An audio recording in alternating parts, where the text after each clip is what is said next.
Group ডির 2025 সালের প্রত্যেকটা শিফটে নৌকা স্রোতের এই টাইপের এসেছিল। আর এই টাইপের অঙ্কলে তুমি কি করে সেকেন্ডের মধ্যে অ্যান্সার বার করতে প্রসেসটা দেখে নাও। যদি স্থির জলে একজন সাঁতারুর গতিবেগ 9 কিলোমিটার হয় এবং স্রোতের গতিবেগ 5 কিলোমিটার হয়, তবে স্রোতের প্রতিকূল এবং স্রোতের অনুকূলে সাঁতারুর গতিবেগ কত? দেখো, প্রতিকূল আর অনুকূলটা বার করতে বলেছে। বলে দিয়েছে কি না, এবং স্রোতের গতিবেগ 5 কিলোমিটার, মানে স্রোতের গতিবেগ 5 কিলোমিটার বলেছে। আর একদম সাঁতারুর গতিবেগ, সাঁতারু বা নৌকা বা যাই সাঁতারু বলবে না নৌকা বলবে, সেটা কত গতিবেগ? 9 কিলোমিটার নয়। বোঝা গেল? তাহলে এবার অনুকূল আর প্রতিকূল বার করতে বলেছে। অনুকূল প্রতিকূল বার করতে হলে তুমি কী করে বার করবে? এই দুটো সংখ্যাকে যোগ করে, এই দুটো সংখ্যাকে যোগ করে যেটা হবে সেটা হবে তোমার অনুকূল। অনুকূল হবে 14। বোঝা গেল? আর এই দুটো সংখ্যাকে বিয়োগ করে যেটা হবে সেটা হবে প্রতিকূল। তো 9 থেকে 5 বাদ দিলে 4, 4 হয়ে গেলে প্রতিকূল। 14 4 কোথায় রয়েছে? 14 4 14 4 14 4 এই 4 14। অপশন বি হয়ে গেল এই প্রশ্ন তোমাদের রাইট অ্যান্সার। 14 4 এটা হয়ে গেল এই প্রশ্ন সঠিক উত্তর। বোঝা গেল? তাহলে যখন তোমাকে অনুকূল প্রতিকূল বলবে তখন কি করবে? যেটা প্রথমে যেটা গতিবেগ বলবে এবং স্রোতের গতিবেগ যেটা বলবে, ঠিক আছে, সেটা তখন তুমি যোগ করবে, যোগ করে যেটা হবে সেটা তোমার অনুকূল। আর এটার সঙ্গে যে স্রোতের গতিবেগ আর তোমার সাঁতারের গতিবেগ বা নৌকা গতিবেগ সেটা বিয়োগ করবে, বিয়োগ করে যেটা হবে সেটা প্রতিকূল। বোঝা গেল?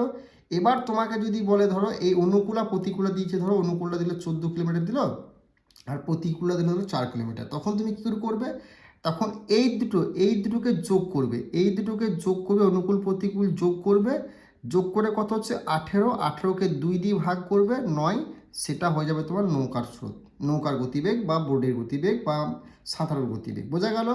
এবার তোমার স্রোতটা যদি বার করতে হবে তখন তুমি কী করবে? এটা থেকে এটা বিয়োগ করবে। 14 থেকে 4 বাদ দিলে কত হচ্ছে 10, 10কে 2 দিয়ে ভাগ করলে কত হচ্ছে 5, 5টা হয়ে গেল তোমার স্রোতের গতিবেগ। তাহলে বোঝা গেল নৌকা স্রোত কী করে বার করবে, অনুকূল প্রতিকূল কী করে বার করবে। এক ক্লাসে আমি কিন্তু বুঝিয়ে দিলাম ভাই। যাই বলবে আশা করছি করতে হয়, তোমাকে দুটো দেবে, প্রতিকূল অনুকূল দিয়ে দিল, তখন তুমি এই দুটোকে যোগ করে 2 দিয়ে ভাগ করলে সেটা হবে নৌকা বা বোট বা মানুষের গতিবেগ। আর এই দুটোকে বিয়োগ করে 2 দিয়ে ভাগ করো, সেটা তোমার স্রোতের গতিবেগ। বোঝা গেল? আর নৌকা স্রোত দিল তখন তুমি কি করবে? এই দুটোকে যোগ করবে, সেটা হলো অনুকূল, আর এই দুটোকে বিয়োগ করবে, সেটা হলো প্রতিকূল। তাহলে অনুকূল প্রতিকূল নৌকা স্রোতে যদি তুমি যাই দেখ না কেন 100% তুমি কিন্তু গ্রুপ ডির এক্সাম হলে করে আসতে পারবে। যে কোনো দুটি তোমাকে কিন্তু বলে দেওয়া হয়। এভাবে অঙ্ক শিখতে গেলে তুমি বেঙ্গলি টেক্সটবুক অ্যাপে আসতে পারো।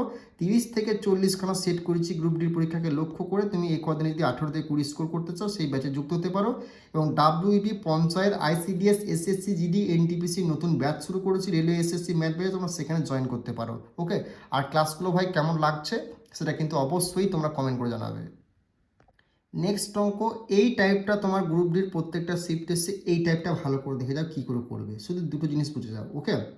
দেখো, একটি নৌকার স্রোতের অনুকূলে 55 কিলোমিটার দূরত্ব 5 ঘন্টায় অতিক্রম করে এবং স্রোতের প্রতিকূলে একই দূরত্ব অতিক্রম করতে 11 ঘন্টার সময় নেয়। তাহলে স্থির জলে নৌকার গতিবেগ কত? নৌকার গতিবেগটা তোমাকে বার করতে বলেছে। বোঝা গেল? দেখো কত কিলোমিটার বলেছে? 55 কিলোমিটার। এখানে কি বলছে? 5 ঘন্টা। আর এখানে ওই একই বলতে 55 কিলোমিটার দূরত্বের কথা বলছে, কত? 11 ঘন্টায়।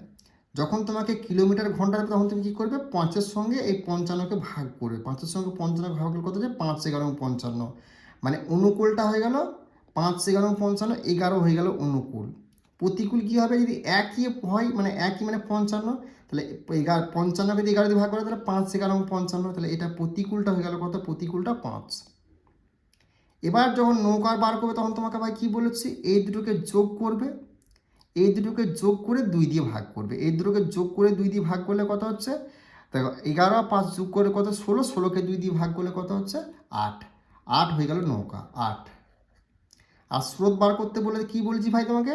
এই দুটোকে বিয়োগ করবে, সেটা তুমি 2 দিয়ে ভাগ করবে। দেখো তুমি 11 থেকে 5 বাদলে 6, 6কে 2 দিয়ে ভাগ করলে 3, 3 হয়ে গেল স্রোত। জিজ্ঞেস করেছে কি? নৌকার গতিবেগ। নৌকার গতিবেগ আমার 8 হয়ে গেল। যদি স্রোতের জিজ্ঞেস করতো তাহলে 3 হয়ে যেত। বোঝা গেল? আর যদি তোমার নৌকা স্রোতটা এখানে বলে দিত তাহলে তুমি কী করতে? এই দুটোকে যোগ করে দেখো, 3 দিয়ে যোগ করলে কত? 11, 11 হতো। আর যদি তোমার প্রতিকূল বার করতে বলতো, দেখো এই 3 থেকে 8 বাদ দিয়ে 5 থেকে 3 বাদ দিলে 5, তাহলে এটা হচ্ছে প্রতিকূল। আশা করছি দুটো জিনিস বলে দেবে, অনুকূল প্রতিকূল আর নৌকা স্রোত। এবার তোমাকে বার করতে হবে। এবার বুঝতে পারলে অঙ্কগুলো কী করবে? যখন তোমাকে কিলোমিটার বলে দেবে একটা, দুটো ঘন্টা বলে দেবে, তখন তুমি কিন্তু এটা দিয়ে এটা ভাগ করবে, ভাগ করে যেটা সেটা তুমি অনুকূল লিখবে, অনুকূল বলছে অনুকূল লিখলে। আর ওই একই দূরত্ব, এই জিনিসটা ওই একই হয় 55 বলতে পারে বা একই দূরত্ব বলে মানে 55টাই ধরবে, বা এখানে অন্য কোনো সংখ্যা দিতে পারে, তখন সেটাতে তুমি এখানে ভাগ করলে সেটা তুমি প্রতিকূল লিখলে, প্রতিকূল লিখলে। এই দুটোকে যোগ করে 2 দিয়ে ভাগ নৌকার, আর এই দুটোকে বিয়োগ করে 2 দিয়ে ভাগ স্রোত। বোঝা গেল? নেক্সট অঙ্ক দেখে নাও, তোমাদের কি বলেছে না এ কিউব প্লাস 1/a কিউবের মান কত। যখনই তোমাকে এই টাইপের অঙ্ক দেবে এ কিউব প্লাস 1/a কিউবের মান, তখন তুমি কি করবে, এখানে যেটা হয় বলবে না, এটার তুমি কিউব করবে না। 8 কিউব -3 ইন্টু এই যে সংখ্যাটা, এই সংখ্যাটা লিখবে 8। বোঝা গেল?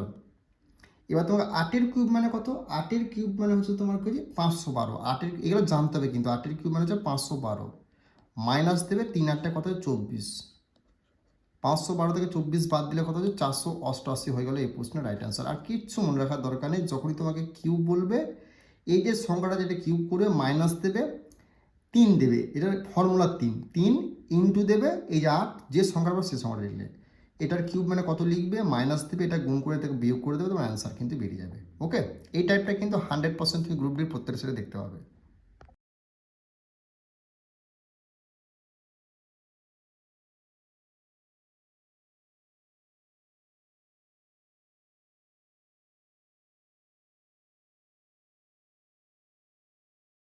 নেক্সট, তোমাকে যদি x² প্লাস 1/x² মান নির্ণয় করতে বলে, তখন তুমি কি করবে, ভালো করে দেখে যাও, হয় স্কোয়ারের বলবে নাহলে কিউবের বলবে। বোঝা গেল? যদি স্কোয়ার বলে তখন তুমি কি করবে, এই যে সংখ্যাটা আছে এই সংখ্যাটা তুমি স্কোয়ার করবে, প্লাস থাকলে তুমি তার সঙ্গে 2 বাদ দিয়ে দেবে, বা শুধু 2 বাদ দেবে। যদি x² প্লাস 1/x² মান নির্ণয় করতে বলে, এইখানে যে সংখ্যাটা থাকবে সেই সংখ্যাটা স্কোয়ার মাইনাস করবে, কারণ এখানে প্লাস প্লাস আছে, মাইনাস করলে তার সঙ্গে 2 বাদ, 4 4 16 থেকে 2 বাদ দিলে 14 হয়ে গেল এই প্রশ্নের রাইট অ্যান্সার। কোথায় হলো, মুখে অ্যান্সার হয়ে যাবে বলো। ওকে, গ্রুপ ডি পরীক্ষা তুমি প্রত্যেকটা সিটে হয় এটা নাহলে কিউবটা দেখতে পাবে।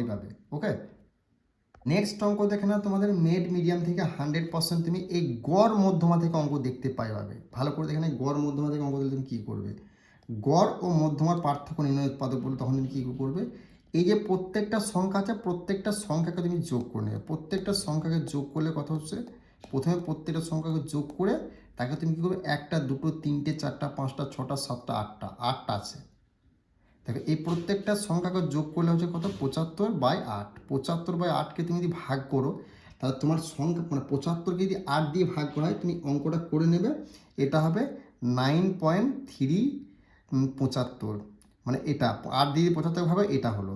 এরপর তোমাকে কি করতে হবে, এদের মধ্যে এখানের মধ্যে কি মধ্যে কোন সংখ্যা রয়েছে সেই সংখ্যাকে দিয়ে তোমার কটা সংখ্যা মধ্যে আছে দেখো, 1 2 3 4 5 6 7 8টা সংখ্যা আছে, মানে এদিকে 3টে আর এদিকে 3টে বাদ দিলে তাহলে মধ্যে দুটো সংখ্যা পড়লো।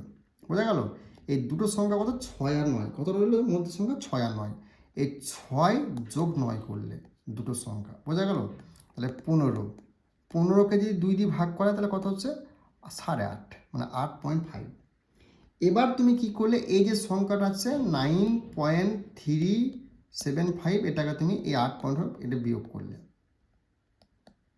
তাহলে কত হচ্ছে 75 নামলো, 5 আর কয় 13, 5 6 7 8 9 10 11 12 13, কত 13 8 13 8, হাতে আছে 1, মানে দশমিক নেমে গেল, আর হাতে আছে 1 মানে শূন্য হয়ে গেল। তাহলে কত হইল অ্যান্সার, 875, 875 কথা হচ্ছে অপশন ডি হয়ে গেল এই প্রশ্নে তোমাদের সঠিক উত্তর। আশা করছি বুঝতে পেরেছো। এই টাইপের অঙ্ক দিলে গড় ও মধ্যমার পার্থক্য বলে প্রত্যেকটা সংখ্যাকে যোগ করে 1 2 3 4 5 6 7 8টা আছে, 8 দিয়ে ভাগ করলে যেটা হবে সেটা লিখবে।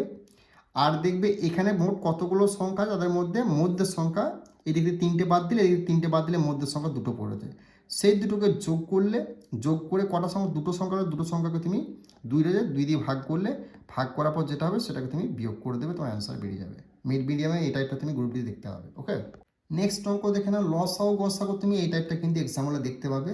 শুধু একটা জিনিস লক্ষ্য করবে, তোমাকে বৃহত্তম সংখ্যা নির্ণয় করতে বলেছে না ক্ষুদ্রতম সংখ্যা নির্ণয় করতে বলেছে। যদি এই জিনিসটা তুমি ধরতে পারো তাহলে অঙ্ক তোমার হয়ে গেল।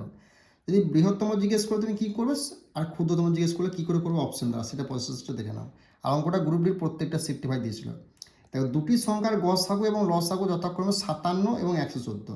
যদি একটি সংখ্যা অপর সংখ্যাটি নির্দিষ্ট গুণিতক 9/2 হয়, তবে বৃহত্তম সংখ্যাটি কত। যখনই তোমাকে 9/2, 10/5, 6 যাই বলুক, বৃহত্তম সংখ্যাটি নির্ণয় করতে বলেছে, মানে তখন থেকে এই বাইয়ের মধ্যে সব থেকে বড় কোনটা, বৃহত্তম জিজ্ঞেস করলে 9টা বড়, 9 দিয়ে যদি অপশানে একটাই সংখ্যা কাটা যায় তাহলে সেটাই তোমার অ্যান্সার হয়ে যাবে, আর চেক করার দরকার নেই। দেখো 6 আর 4 দিয়ে 6, 6কে 7, 7কে কি 9 দিয়ে যায় কাটা যায় না, ভাগ যায় না, এর অ্যান্সার হবে না। আর 6 আর 4, 6 আর 8 কত 14, 14কে 15, 15 কি যায় 9 দিয়ে, না যায় না, এটা হবে না। তো 4 আর 5 9, 9 আর 1 কত 10, 10কেও হয় না, তাহলে এটা অ্যান্সার হবে না। 7 একে 8, 8 একে 9, 9কে তাহলে এটা 9 দিয়ে দেখবে 171কে ভাগ চেয়েছে, তাহলে এটা অ্যান্সার হয়ে যাবে। বোঝা গেল? 9 171 তুমি ভাগ করতে ডাইরেক্ট 9 171 হচ্ছে, তাহলে 9 দিয়ে যখন একটা অপশন করো তাহলে এটাই অ্যান্সার। তুমি সূত্র ফর্মে ট্রাই করতে হবে, এটাই অ্যান্সার হবে। যদি আমাকে ক্ষুদ্রতম সংখ্যা দিকে যখন 2 দিয়ে ট্রাই করতাম, 2 দিয়ে যেটা কাটা যায় সেটাই হবে অ্যান্সার। আর দুটো সংখ্যা যদি কাটা যায় 2 দিয়ে, তখন তুমি কি করবে, তখন তোমাকে সেই প্রসেসটা আমরা বেঙ্গলি টেক্সট বুক অ্যাপে দেখিয়ে দিচ্ছি। কিন্তু এক্সাম হলে কখনোই তোমাকে দুটো সংখ্যা দেবে না, যাতে তুমি অপশন দ্বারা সলভ করে আসতে পারো। এগুলো না শিখলে তুমি কিন্তু এক্সাম ক্লিয়ার করতে পারবে না, আর এক্সাম এভাবে করতে পারবে না। বোঝা গেল? শুধু দেখবে যদি বাই দিয়ে দেওয়া থাকে, লসাগু বাই দিয়ে বৃহত্তম ক্ষুদ্রতম জিজ্ঞেস করে দেখবে, ছোট সংখ্যা দিয়ে বলে তাহলে এখানে বাইরের মধ্যে যেটা ছোটো থাকবে সেটা দিকে তুমি দেখবে, আর যদি বৃহত্তম বলে তাহলে বাইরের মধ্যে যেটা বড় সংখ্যা থাকবে সেটা ট্রাই করবে। ওকে, দেখো নেক্সট অঙ্ক, যখনই তোমাকে ট্রেনের এই টাইপের অঙ্ক দেবে, দুটো অপশান দেবে না, তখন তুমি কি করে করবে সেই প্রসেসটা আমি তোমাকে দেখিয়ে দিচ্ছি। আর একটা জিনিস মনে রাখবে যে উভয় ট্রেনের গতিবেগ কিলোমিটার কত হবে। যখন তোমাকে অ্যান্সারটা কিলোমিটারে বার করতে বলবে আর এখানে দুটো অপশান দেবে, তখন তোমার কিলোমিটার মানে কি, ওপরে কিন্তু 18 হবে আর নিচে 5 হবে। তাহলে 18 মানে কি, কার ফ্র্যাকশন রয়েছে 9 × 2, 9 2 18 বা 6 2 18, 9, তা 9 দিয়ে ধরো 9 দিয়ে অপশানে যে সংখ্যা দুটো কাটা যাবে সেটাই তোমার 100% কিন্তু অ্যান্সার হবে। দেখো তুমি চেক করে দেখো, 6 একে 7, 7 আর 9, 4 আর 4 8 একে 9, তাহলে এটা কিন্তু যাচ্ছে, এখানে কিন্তু যাচ্ছে 9 একে 10 হচ্ছে, 6 দিয়ে 8 হচ্ছে, এটা যাচ্ছে না। এখানে 4 আর 9, 4 4 8 একে 9 হচ্ছে, কিন্তু এখানে দেখো 4 4 12, 12 একে 12 13, 13 কিন্তু 9 দিয়ে যায় না, তাহলে এটা অ্যান্সার হচ্ছে না। 8 আর 10 হচ্ছে, আর 4 5, এটা আনসার হচ্ছে না। তাহলে অপশন এ হয়ে গেল এই প্রশ্নের রাইট অ্যান্সার। তুমি এভাবে করতে পারো, যখনই তোমাকে কিলোমিটারে অ্যান্সার বার করতে বলবে, কিলোমিটার মানে 18/5, মানে 9 থাকবে ফ্র্যাকশানে, 9 দিয়ে অপশানে যেটা কাটা যাবে সেটা তোমার অ্যান্সার হবে। এটা তোমাকে এক্সামিনাররা এই জন্যই করতে বলেছে। এবার তুমি তো অঙ্কটা করতে তোমাকে কী করে করতে হবে, দেখো এই দুটোকে প্রথমে যোগ করতে হবে, এই দুটোকে যোগ করলে কত হবে 600, বোঝা গেল? এই দুটোকে যোগ করলে কত 600, এই 600কে তুমি কি করবে, এই 600কে তুমি 30 দিয়ে ভাগ করবে, 30 দিয়ে ভাগ করবে, 30 দিয়ে ভাগ করলে কত হচ্ছে, 0 0 কাটলে 3 20 60, 20 হলো একবার, বোঝা গেল 20। আর এই দুটোকে আবার বিয়োগ করবে, এই দুটোকে যোগ করবে কত 600, 600কে তুমি একবার কি করবে, এই কত সেকেন্ড বলেছে 6 সেকেন্ড, এই 6 সেকেন্ডকে ভাগ করবে, তাহলে কত হচ্ছে 6 একে 6 100 হলো। নিয়ে তোমার কি করতে হবে, একবার এই দুটোকে যোগ করে 2 দিয়ে ভাগ করতে হবে, বোঝা গেল? 120 যোগ করলে কত হচ্ছে 120কে যদি আমি 2 দিয়ে ভাগ করি তাহলে কত হচ্ছে তোমার 120, 160 হচ্ছে, 60 ইন্টু 18/5 হবে একটা, বোঝা গেল? 5 12 60, তো 12কে 18 দিয়ে গুণ করলে কত হয়ে কত 216 হচ্ছে। আর একটা করলে এই দুটোকে কী করলে বিয়োগ করে 2 দিয়ে ভাগ, 100 সঙ্গে 20 যদি বাদ দেয় তাহলে 2 দিয়ে ভাগ হলো 40, 40 ইন্টু কত হচ্ছে 18/5, 5 8 40, ঠিক আছে? তাহলে 18কে তুমি যদি 8 দিয়ে গুণ করো তাহলে কত হচ্ছে 144, সেম জিনিস। তাহলে তুমি এটা কেন করতে যাবে এক্সাম হলে এটা করবে না কখনোই। এক্সাম হলে যখনই দেখবে তোমার ট্রেনটার গতিবেগ কিলোমিটারে বার করতে বলেছে, দুটো অপশান দিয়েছে, তখন তুমি দেখবে কিলোমিটারে বার করতে বললে মানে 9 দিয়ে অপশানে দুটো সংখ্যা যেটা কাটা যাবে সেটা তোমার 100% অ্যান্সার হবে, বোঝা গেল? তুমি এভাবে করতে পারো এক্সাম হলে, তোমার যেটা ভালো সেটা তুমি করবে। দেখো এই টাইপের অঙ্ক তোমার কিন্তু গ্রুপ ডিতে আসবে, এই টাইপের অঙ্কগুলো কী করে দেখো, যদি একটি ঘনকের বাহুর দৈর্ঘ্য 3 গুণ করা হয় তবে ঘনকটির সমগ্রতলের ক্ষেত্রফল শতকরা বৃদ্ধি কত।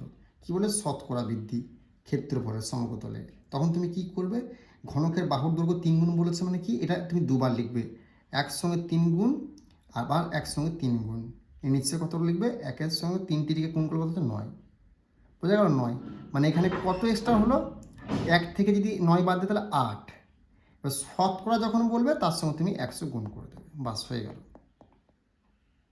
800 হয়ে গেল এই প্রশ্নের রাইট অ্যান্সার, বুঝে গেল? 800 হয়ে গেলে প্রশ্ন। এই 4 গুণ বলতো তাহলে দুবার 4 লিখতাম, 4 4 কত হতো 16, আমি এখান থেকে 1 বাদ দিতাম তাহলে 15 হতো, 15 সঙ্গে 100 গুণ করলে 1500 হইতো আমার অ্যান্সার, বোঝা গেল? তাহলে এই টাইপের অঙ্কগুলো আশা করছি তুমি করে আসতে পারবে এক্সাম হলে। যত গুণ বলো সেটা তুমি দুবার লিখবে, গুণ করে এক বাদ দিবে, তার সঙ্গে তুমি গুণ করে যেতে হবে, তার সঙ্গে তুমি এক বাদ দিয়ে সেটা লিখলে তার সঙ্গে তুমি 100 গুণ করে দেবে, তোমার অ্যান্সার বেরিয়ে যাবে। ওকে, নেক্সট অঙ্ক দেখে নাও। যদি এক্স প্লাস একটি পূর্ণ সংখ্যা হয় তাহলে x plus one by x 65/8 হয়, তবে এক্স মাইনাস ওয়ান বাই এক্সের মান কত? যখন তোমাকে এই টাইপের অঙ্ক দেবে, দেখো প্লাস মানে এটা বলেছে মানে কি, ধরো এখানে 1 বলেছে, এখানে যদি 8 রাখো, এখানে তুমি 8 রাখো, তাহলে কথা হচ্ছে 8 8 64 আর 1 65, মানে 65/8 মানে এটা হলো। তাহলে এখানেও তুমি যদি এটা 8 রাখো আর এখানেও তুমি যদি 8 রাখো, তাহলে কথা হচ্ছে 8 8 64 আর 1 বাদ দিলে কত হচ্ছে 63, 8 8 64 আর 1 বাদ দিলে 63, তাহলে 63/8, 63/8 কোথায় রয়েছে?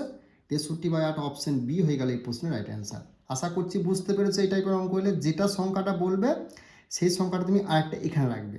8 8 64 এক যোগ হলে 65/8 হচ্ছে, তাহলে এখানে তুমি এখানে 8 রাখলে, এখানে 8 রাখলে, 8 8 64, তার থেকে 1 বাদ দিলে কত হয় 63/8, 63/8 কোথায় রয়েছে না অপশন বি হয়ে গেল এই প্রশ্নের রাইট অ্যান্সার। ওকে, দেখো এই অঙ্কটাও গ্রুপ ডির প্রত্যেকটা শিফটে ভাই দিয়েছে, ভালো করে দেখে যাবে এই টাইপের অঙ্কগুলো কী করে করবে। দেখো যদি x plus one by x সমান 2 হয়, তবে x four plus three by x four, x three minus 5 5/x3 এর মান নির্ণয় করো। যখনই তোমাকে এই টাইপের অঙ্ক দেবে না, যেন এখানে 2 হয় বলবে, তখন তুমি এখানে কি করবে, এই যে সংখ্যাটা 3 আছে, এইখানে সংখ্যাটা তুমি 1, সবসময় 1 লিখবে, সবসময় তোমার একই হয় এটা, ঠিক আছে।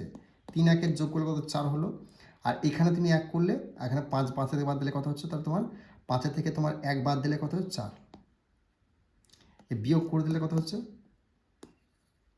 তোমার। নেক্সট অঙ্ক দেখে নাও, গ্রুপ ডি ভাই প্রত্যেকটা শিফটে এই টাইপটা দিয়েছে, মান নির্ণয় করো। যখনই তোমাকে এই টাইপটা দেবে x plus one by x সমান 2 হয় বা 4 হয়, যাই বলবে, 2 হয় বেশি বলবে, ঠিক আছে। তাহলে এক্স স্কোয়ার, এক্স ফোর বলেছে প্লাস 3x4 বলেছে, আর এক্স কিউব বলেছে মাইনাস 5x4, তখন তুমি এই টাইপের অঙ্কগুলো তুমি কী করে করবে, এইখানে সবসময় তুমি 1 করবে, এখানে সবসময় তুমি 1 করবে, তাহলে এটা তুমি বাদ বাদ দাও, তুমি 1ই ধরে দাও এখানে, তাহলে 3 1 যোগ করলে কত 4, এখানে কিছু না, মানে কি এখানে কি গুণ চিহ্ন আছে, মানে গুণ দিলে, আর এখানে 1 আছে, একে থেকে তুমি যদি 5 থেকে যদি 1 বাদ দেওয়া হয়, তাহলে কত হচ্ছে 4 হবে, কিন্তু -4 হবে, কারণ কি তার আগে বড় সংখ্যাটার আগে কি আছে মাইনাস আছে, প্লাস তাহলে আমি কিছু করতাম না, মাইনাস হলো, তাহলে 4 4 16, -16 হয়ে গেল এই প্রশ্নে তোমাদের রাইট অ্যান্সার। বোঝা গেল, সবসময় 2 হয় মানে এটা 2টা সে 1 থেকে হেসে, সবসময় মান এখানে 1 বসাবে, ঠিক আছে, 1 বসাবে, সেটাই তোমার অ্যান্সার হবে। বোঝা গেল। নেক্সট অঙ্ক দেখে নাও, এটাও কিন্তু সেম জিনিস, কি বলেছে মান নির্ণয় করো। দেখো x plus one by x সমান 2 হয়, তবে এটা কি বলেছে, তাহলে এখানে 2 হয় মানে কি, এখানে সবসময় মানটা আমি 1 করবো, তাহলে এই 1 যোগ করলে কি হয়ে যাবে 2 হয়ে যাবে এই প্রশ্নের রাইট অ্যান্সার অপশন বি। কোনো রকম সূত্র ফল ইউজ করতে হবে, ইউজ করতে হবে না। তো আশা করছি এই টাইপের যদি অঙ্ক শিখতে হবে তাহলে বেঙ্গলি টেক্সট বুক অ্যাপে তুমি আসতে পারো, সেখানে সমস্ত টাইপ আমরা কভার করছি।